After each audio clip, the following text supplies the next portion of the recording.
Только никому не говори. У-ху-ху-ху-ху-ху.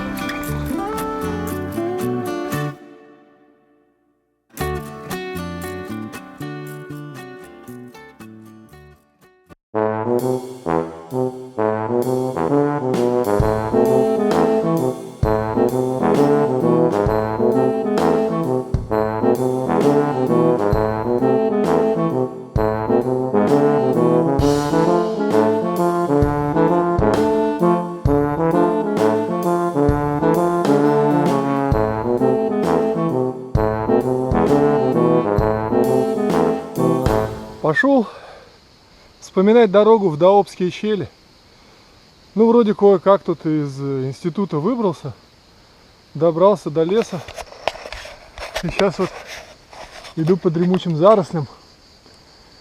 GPS мне показывает мой путь, указывает курс. Время за полдень, специально вышел, чтобы после обеда погулять. Пробираюсь через заросли сасапориля. Прям такие тропические тут приключенческие леса. Посмотрим, что там будет дальше.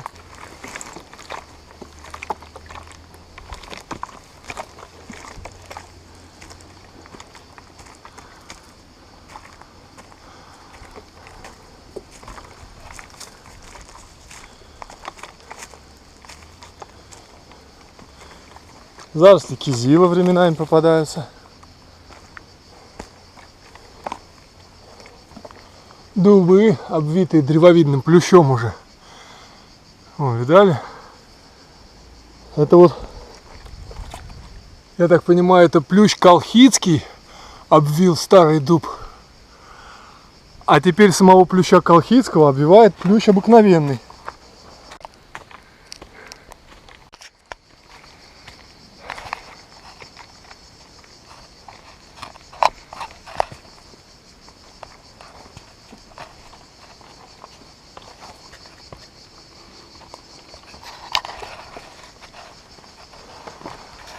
Вот, из дубового леса постепенно поднимаюсь повыше, там уже суша, там начинаются сосны,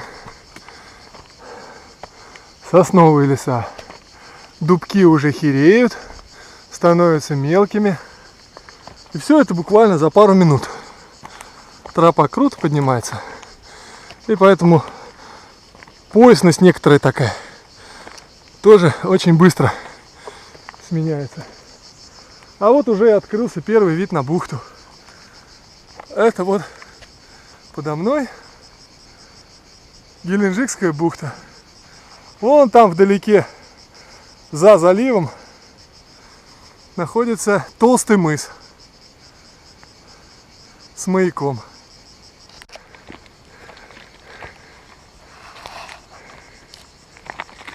Так, ну а мне направо.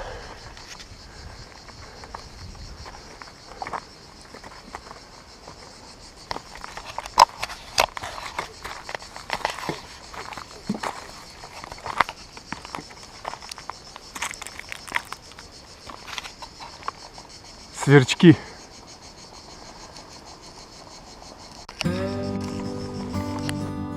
Ну вот я и прибыл в первую точку.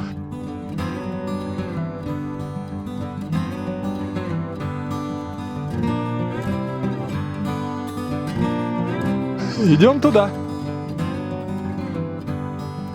Пойдем проверим грибы. Сейчас, конечно, сухо, но место тут козырно-грибное. Вот сюда в сентябре надо. Вот тут, наверное, и белые, и маслята в соснах, чего тут только нету.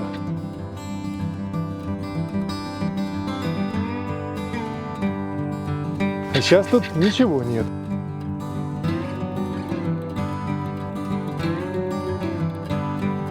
На добычу кизила мы придем обязательно. Ну не грибные ли места? Да тут просто обязаны быть белые. Ну просто не в начале августа. Через несколько недель. А еще лучше в сентябре.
Ну вот вышел я на склоны горы Даоб. Тут вот надо мной стоят антенны, к которым я иду. Там следующая развилка. И вот в одном из местечек открылся прекрасный вид на бухту. Видно Геленджик. И вон там вплоть до Дивноморского за мысом. А слева над Геленджиком возвышается Мархотский хребет.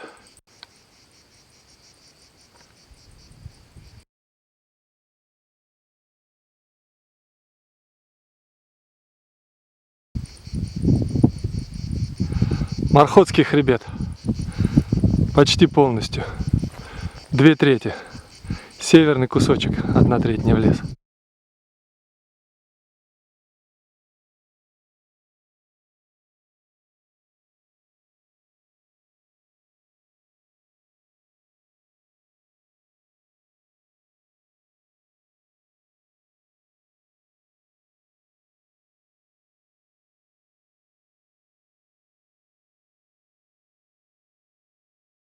Можжевельники. Вот этому, наверное, лет 50. Какашки, видимо, косулькины.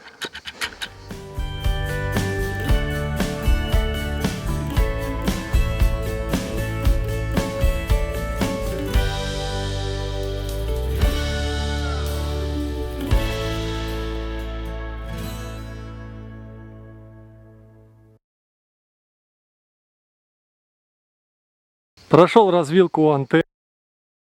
Двигаюсь к следующей точке, Плющедубу. А это вот, собственно, гора Даоб. Ну, надо с картой сверяться, сейчас не могу, обзора нету. Нет, лысая это не гора Даоб. Вот она, видимо, гора Даоб. Вот с антенкой стоит. И там за ней дальше Кабардинка. Но очень далеко отсюда. А вот и место для отдыха в теньке. Для короткого привала. Я его называю Плющедуб. Это мощный, могучий такой кудрявый дуб, а еще снизу он увит плющом. И в его тени там целая комната. Нам на развилку налево, а это вот вход в Плющедуб. Тут можно плющедубово жить. О, красота какая! Ковер из плюща. И сам дуб плющом увит. И непонятно, каких листьев у него больше, дубовых или плющевых. GoPro наш что-то подглючивает. В боксе почему-то не включается. Только без бокса. Я тут решил немножко остыть, передохнуть в тени плюща. Можно снять капюшончик. Тут градусов на 10, наверное, меньше. Прям так прохладно, прям прохладно. Как будто в комнату вошел. Ну, сейчас водички попью. У меня с собой вот, наверное, литр, побольше даже. Я ее экономлю. Еще ни разу не пил. Пока еще арбузом потею, съеденным перед выходом. Ну, а сейчас, я думаю, святое дело, в этом месте привальном надо чуть-чуть глотнуть.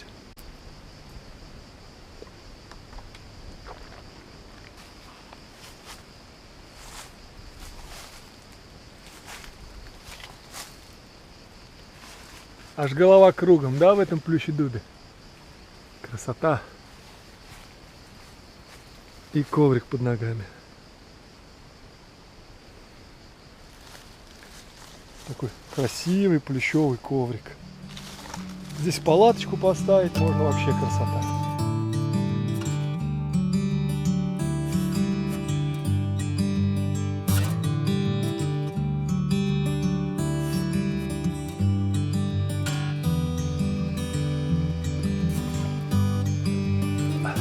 Пора двигать.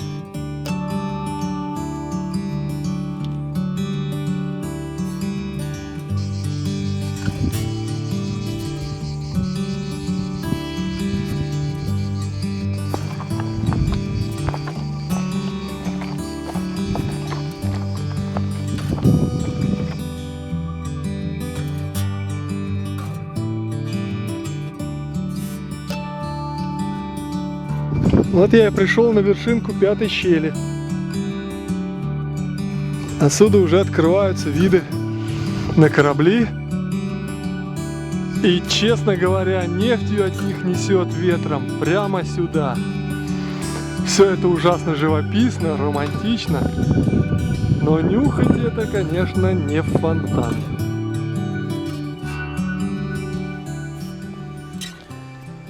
Спускаюсь по такому густому дубовому лесу. Сосны уже давно кончились. Иду по дубовым рощам. Должен выйти скоро на Пупырь. А вот и он есть как раз. Долго я, минут 10 шел по дубовому коридору, по тоннелю вот такому. Очень живописному. Просто арки надо мной нависали. А теперь вот выхожу снова на открытое пространство, откуда начинаются красивые обзорные виды на море, да и на прибрежные вот эти все отроги хребтика горы Даоб. По солнцу хожу в капюшоне, по тенечку снимаю.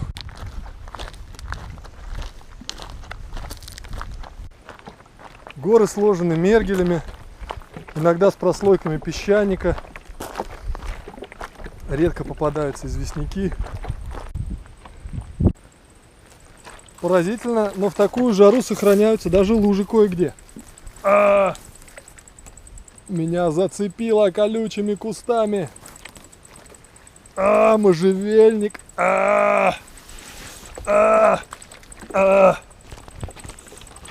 Ну, не намок, но грязи наловил.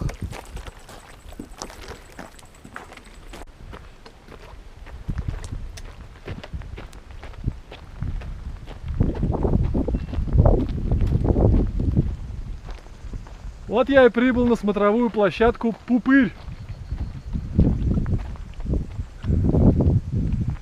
Вот отсюда открываются такие виды. И на рейде российского порта, как всегда, стоят корабли.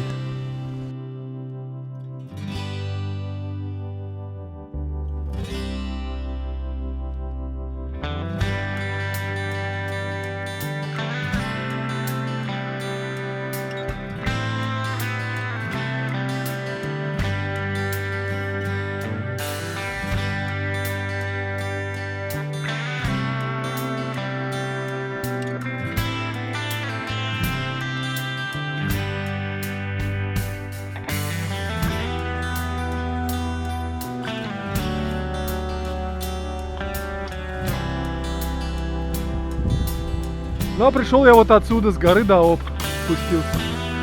Вон там я стоял на вершинке пятой щели, где беленькая на дороге виднеется. И вот по этой роще сюда пришел. Места тут, конечно, живописные, людей никого. Лепота. Ну, совершенно ясно, что над морем пути в Кабардинку не имеется. Поэтому у меня есть два варианта. Продолжать над морем идти и возвращаться в Геленджик, ну точнее в Голубую бухту. Либо идти обратно, возвращаться к Плющедубу и вон там пытаться за горой пройти по дороге в Кабардинку. Ну или куда-то дорога приведет. Возвращаться мне что-то пока не хочется, рановато еще. Я попробую, по крайней мере, до Плющедуба дойти, а там решить. От Плющедуба в Голубую бухту тоже всегда можно вернуться. Попробуем. Вот туда, в Цемесскую бухту, мне надо. За этой горой, чуть-чуть еще дальше, за двумя перегибами, находится Кабардинка. А это впереди дома Новороссийска и чуть левее, вот там поселок Мысхака. Это их пригородное пляжное местечко. Ну а туда дальше уже пошли мысы в сторону Дюрсо, Утриша. А это рейд Новороссийского порта, как раз напротив пятой щели. В пятую щель спускается вот эта вот дорожка. Она чуть-чуть уходит влево, а собственно щель вон там, вон внизу подо мной. Но в щель я сейчас не собираюсь идти. Я хочу добраться каким-то образом все-таки до Кабардинки, либо вернуться назад. У меня интересные новости. я все-таки решил пройтись немножко, скинуть высоты, чего не хотелось делать, и спуститься до крайней, на краю обрыва смотровой площадки, где известна мне развилка. Вот только я не помнил, куда эта развилка. И надо же, чудесным образом она идет куда мне надо.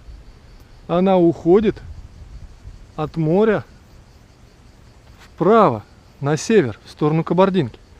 Уж не знаю, приведет ли она меня над берегом куда мне надо, но я точно по ней прогуляюсь. А скинулся я вот оттуда. Резко пришлось сбросить много высоты. Жалко, обидно, конечно. Ну, в конце концов, мы же легкоходы. Нам-то по барабану. По большому счету. Рюкзаки нам не тащить.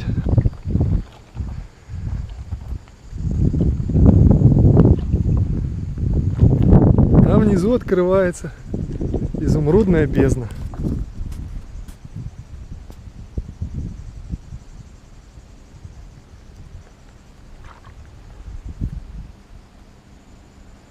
Скалы, сосны и изумрудная вода.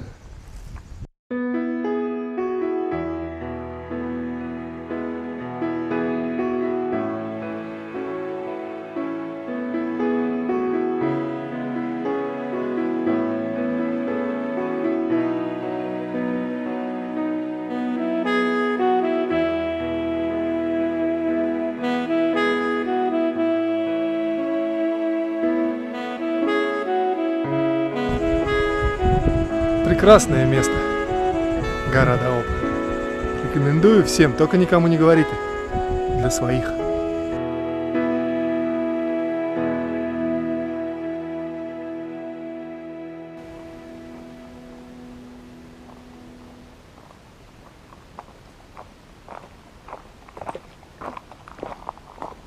Иду по дороге Емкизил. Тут в этих лесах над шестой щелью попадается очень много спелого, прям черного-черного кизила. Когда ешь его, ощущения такие же, как от нашей дикорастущей городской вишни. Вот посмотрите. Вон совсем черные ягодки. Ну-ка, сейчас мы их заценим. А этот уже прям перезрелый, прям сладкая-сладкая вишня. Чуть-чуть меньше сока, чем у вишни. Но по вкусу просто как вишня.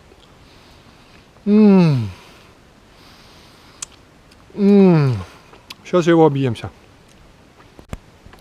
Еще вот хотел показать, что дорога всюду маркирована желтым и красным.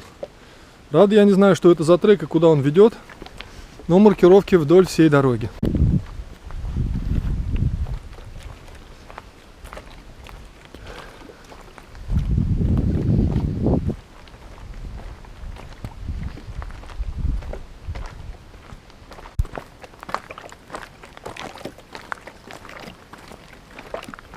Так, вышел снова на развилку.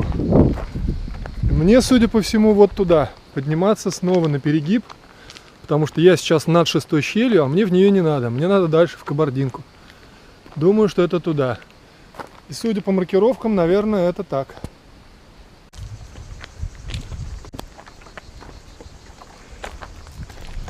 Пройду немножко вперед, посмотрю, что здесь. Но это, очевидно, спуск. Хотя нет, смотрите-ка. Любопытно. У меня развилка из 4 дорог. Одна идет вниз, это явно в шестую щель. Вот эта идет куда-то ближе к морю, не знаю куда. Та уходит в сторону горы. А оттуда я пришел. И куда мне идти, я пока не уверен, куда идти. Но буду держаться ближе моря. И пойду, наверное, все-таки вот сюда. Вы разделяете мое ощущение направления? Я вот в нем не уверен.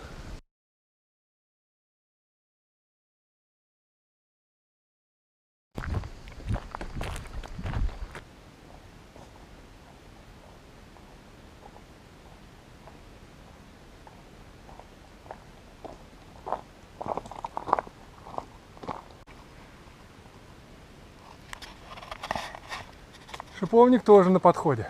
Еще чуть-чуть и созреет.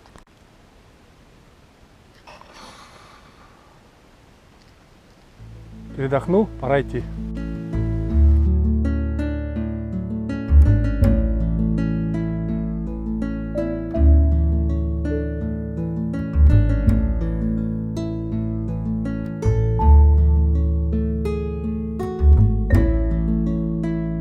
Я прошел сейчас изголовье 6-й щели. Вообще надо рассказать, что такое щель, да? Небольшие ущелья здесь на Кавказе называют щелями. Вроде как на ущелье не тянет, но щель. Вообще гора, она же не просто круглый пупырь, она больше похожа на руку с пальцами. И между пальцами ущелья, а пальцы они сами как бы гребешки такие, отроги хребтиков или горушек. И вот приходится по этим отрогам обходить каждую щель. Ну, чтобы не спускаться вверх-вниз. Там вообще так крутовато, если спускаться. Вот так мало не покажется. И сейчас я приближаюсь к морю снова. И дубы, дубовые рощи снова сменились сосновыми лесами. Вот такие вот сосновые боры. Закрученные, скрученные все. Под ногами все усыпано хвоей. И скоро будет очередной пупырь в конце очередного пальца отрога хребтика. И за ним либо дорога меня поведет в Кабардинку, либо мне придется чапать обратно.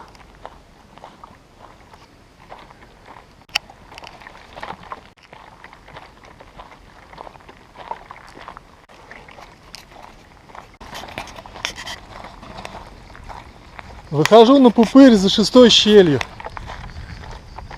Вот она, площадочка на перегибе, и дорога уходит дальше в сторону 7-й щели. А мы сейчас выйдем сюда и посмотрим, что же за прекрасные виды там открываются. Ох, какая посидушка! А вот и тропа пошла вниз туда, в 6-ю щель. Ох, красота! А вот катер, который стоял вдалеке, теперь он стоит совсем рядом с нами. Ну и рейд опять же, конечно. Куда же без него? И, конечно же, опять же, Новороссийск, который все ближе. А Кабардинка-то вот за той уже горушкой. До нее бы добраться бы. О, смотрите, народ в поход идет. Вдоль берега жарят на квадроциклах. О, бананы начали крутить, бублики. О, лепота. И времени у меня еще навалом. Красота!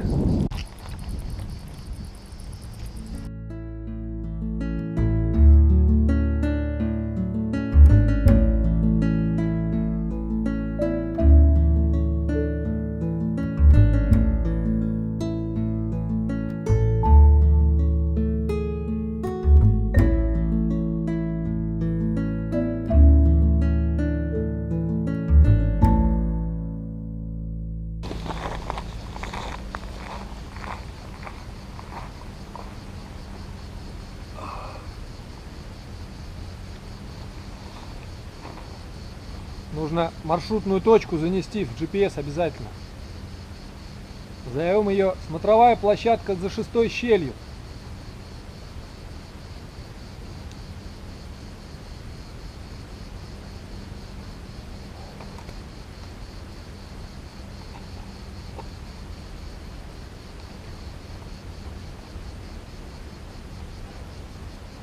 Приятный здесь маршрут. Сверчки сверчат. Пахнет то соснами, то можжевельниками, то нефтью. Красота, сплошная романтика. Сейчас вот пахнет нефтью. Ну и соснами, конечно. Попробуем двигать дальше. Посмотрим, есть ли дорога в Кабардинку или нету. Спасибо тебе, площадочка смотровая. Пойдем дальше.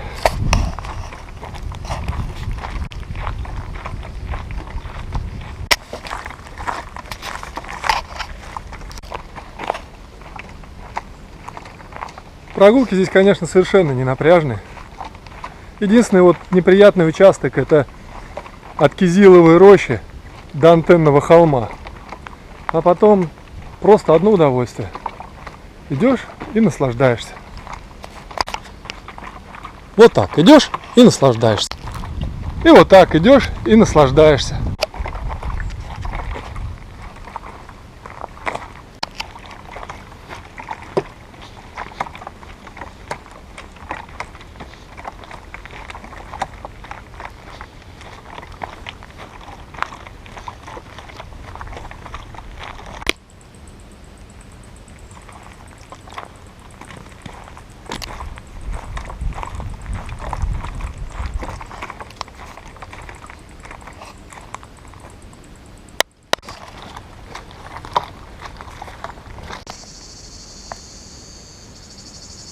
Сверчки сумасшедшие.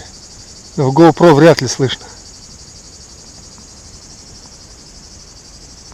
А я уже начал огибать 7-ю щель. Вот она там внизу. Все ее склоны заросли сосновым лесом.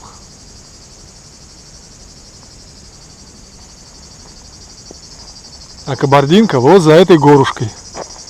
Вон там даже какая-то дорога, что ли, видна. Не знаю, моя ли, не моя ли. Но я бы, конечно, лучше бы не по той дороге, а вот как-то так вот. Наслаждаясь огибанием пальцев. А вон там, смотрите, берег уходит скальным обрывом. Плиты вздыбленных слоев мергелей наклонились и слоями теперь отпадают, отваливаются. Как скала Киселева.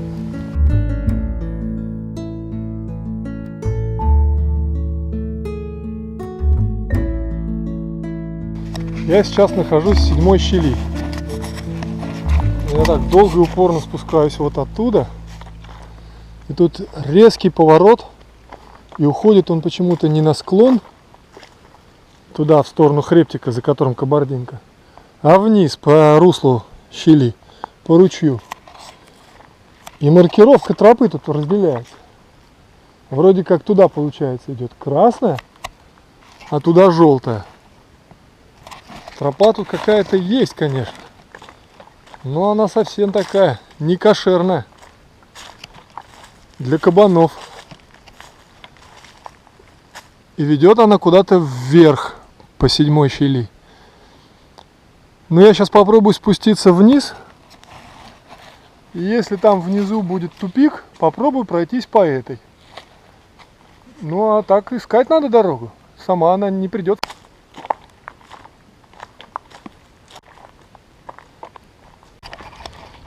Иду вдоль ручья. Ну он сейчас пересохший. Воды в нем нету, конечно. По 7-й щели. Идти стало гораздо менее приятно, потому что из-за сырости, которая здесь внизу щели, а я уже достаточно низко спустился, куча всяких жужжит, комаров, мошек. Кусать-то не сильно кусают, но неприятно жужжат очень. Но дорога вот так из себя представляет. Какой-то подмосковный лес практически.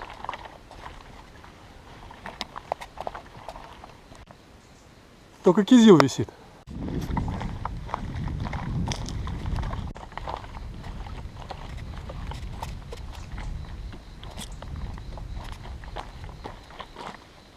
А вот видите, в русле кое-где лужицы есть. И вот там вот все эти гады гнутся и размножаются. В погоне за кадрами залез в колючие заросли сапариля. Вон они какие жестокие колючки. Одна сидит в моей икре. Целая ветка. Гадина. Жесть жестяная. Кыш-брысь. Прорвемся.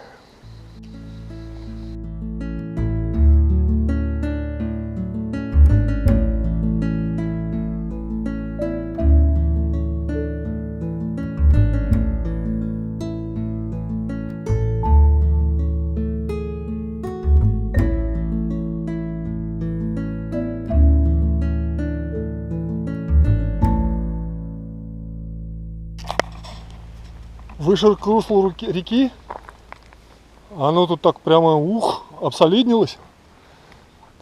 И появились новые маркировки, какие-то теперь белые с голубым. И на дороге, и на деревьях.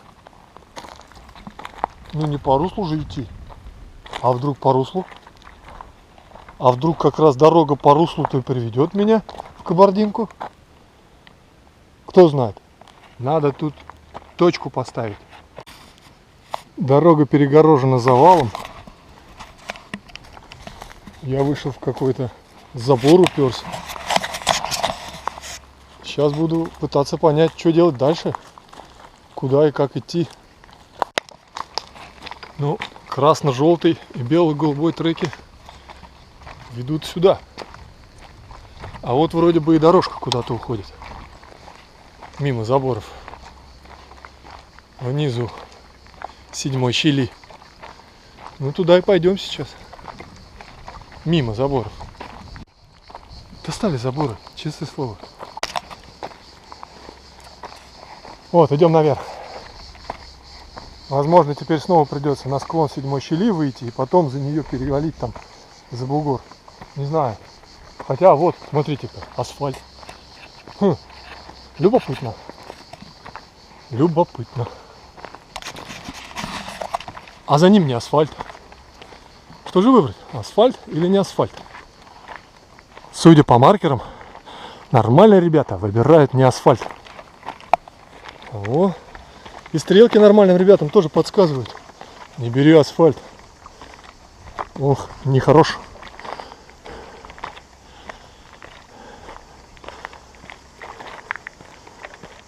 Ну, я думаю, отсюда точняк уже можно добраться до Кабардинки. Но не сглазить бы.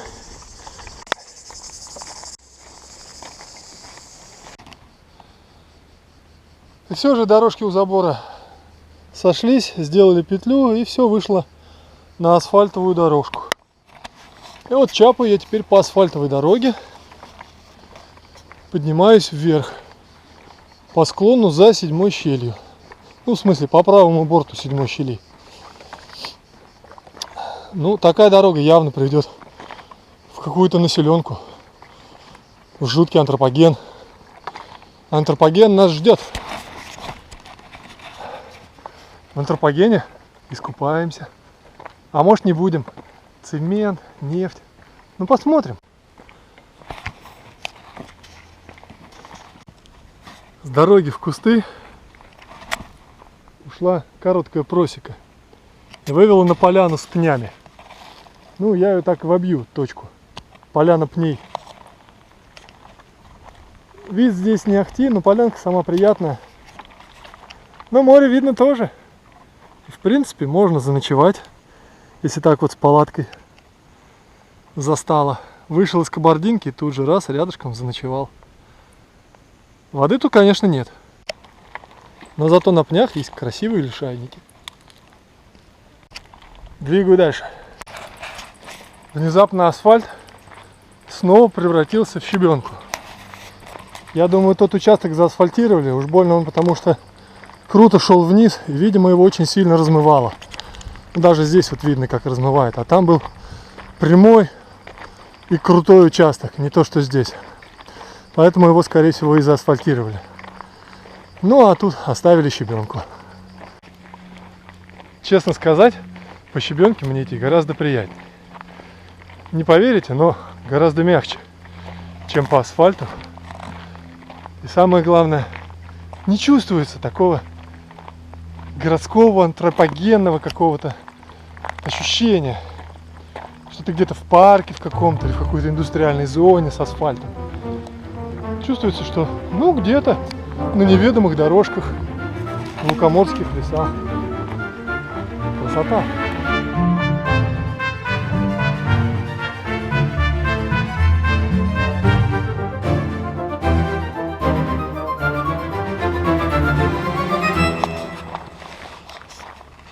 Встретил дядька-велосипедиста на фетах, он меня обогнал сейчас. Ехал тоже из Кабардинки в Голубую бухту и обратно. Туда ехал по моей дороге, а обратно попробовал ехать через гору. А там дорога закрыта, режимный объект. Вообще тут везде объекты. Я только что метров 200 позади, после такого крутого тягуночка-подъемчика, метров на 50, наверное, набора высоты, выхожу за поворот, стоят какие-то бараки огороженные. Понятно? Объект. Думаю, надо мимо проходить. И дядя сидит, серьезный такой, с автоматом. Сайга у него такая с пламя-гасителем. Красавчик. Ну, сказал, что проходить спокойно по дороге можно. И ведет она в Кабардинку. Так что правильной дорогой иду, товарищи. От объекта вот вдоль дороги идут провода, как ориентир. Чтобы не заблудился никто. Вот отсюда с дороги сейчас только что свернул за шлагбаум. Ну, он такой проходимый, ну, для машин. Для джипов, чтобы не ездили. И пошел немножко пройти вот по этой дорожке, которая ведет вниз, куда-то к морю. Но совсем я спускаться по ней сейчас не буду, потому что вполне может оказаться, что приведет меня на очередной какой-нибудь объект. А делать мне там нечего. Мне туда, в Кабардинку. Ну, виды тут повсюду, конечно, сногсшибательные.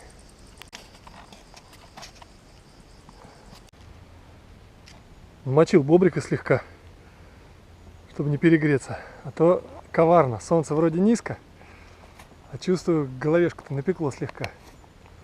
В общем, наткнулся еще на один спуск. Метров через 100-200 после шлагбаумного. И здесь вроде никаких шлагбаумов нет.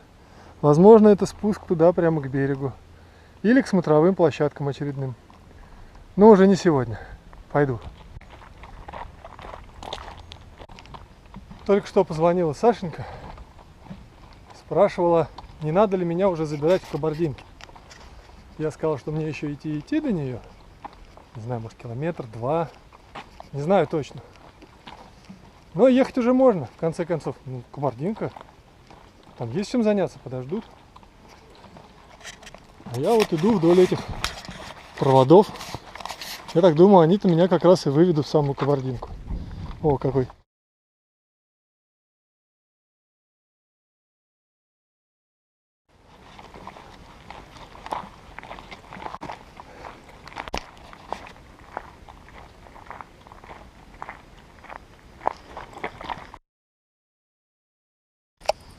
Ну вот и очередной перегибчик. Тут, кстати, вот дорожка куда-то уходит на хребтик вверх. Вот, смотрите-ка, месяц растет. А я иду туда вниз. Вот там за перегибчиком уже возвышаются горы над Цемесской бухтой. И мне их уже видно. Ну а я вот так вот сейчас вот между пальчиков у хребтика по дорожке в Кабардинку.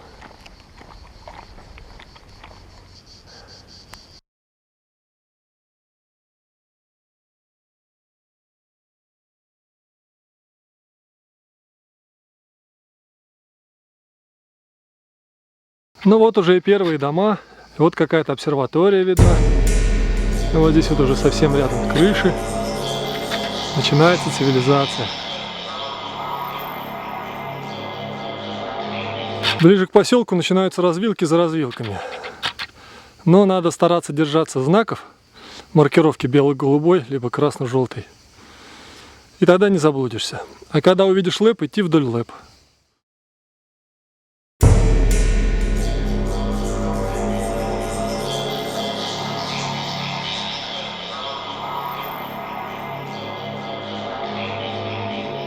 Дорога идет прямо к обсерватории. Не знаю, дойду или до нее, или где-то свернет, но ее уже вот так вот видно рядом. Вот так вот неприметно с основной дороги, по которой я иду, уходит срезка, вероятно срезка. Но поскольку мы не знаем, куда она ведет, наверное, мы по ней не пойдем. Но она четко промаркирована красной краской. И так еще все видно далеко, вдали она тоже промаркирована. Вероятно, это короткая срезка в Кабардинку. Но что-то мне сейчас проверять не хочется. Пойду туда, где едут машины. И это, похоже, не обсерватория, а какая-то. Ну, не нам знать, дела секретные. И охраняется бравыми вояками достойно. Такие камуфлированные все. Вот, так что лучше не хулиганить. Ведите себя скромно.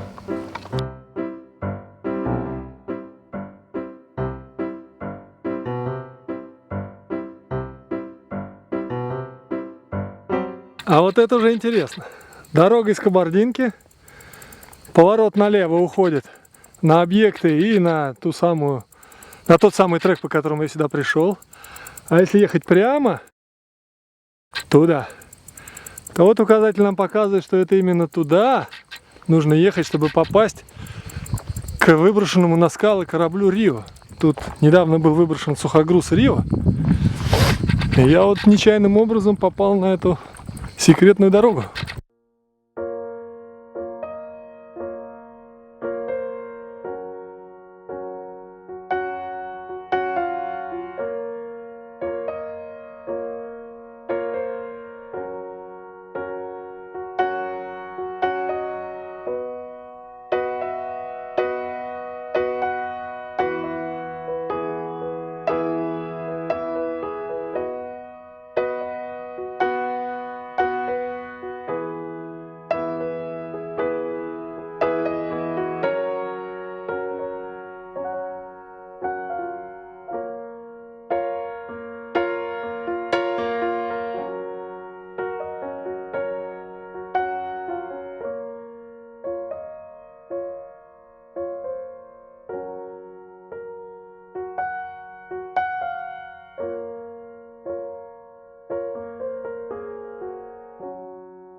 Крутой мажорный кемпинг тут нашел. Скала кемпинг.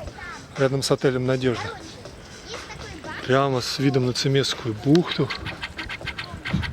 На той стороне Новороссийск. Но палатки все там, внизу. Ну и так здесь все круто. Не для девочек и мальчиков, а для прям мажоров настоящих.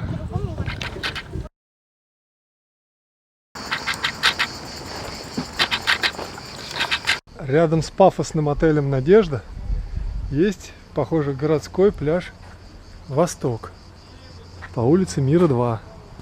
С улицы Мира к нему ведет вот такая лесенка. А вот Лапуня. Стой! Торпеда. Пролетела Лапуня моя, улетает вон вдаль, за горизонт. Вот она едет, моя лягушонка в коробчонке. Летает как торпеда, вообще по сторонам не смотрит. Вот она.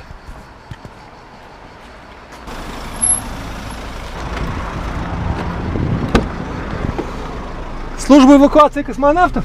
Остановка. Здравствуйте. Запрещена. Здравствуйте. Извините, что пропустили вас. Юля не виноват. Да, заболтал?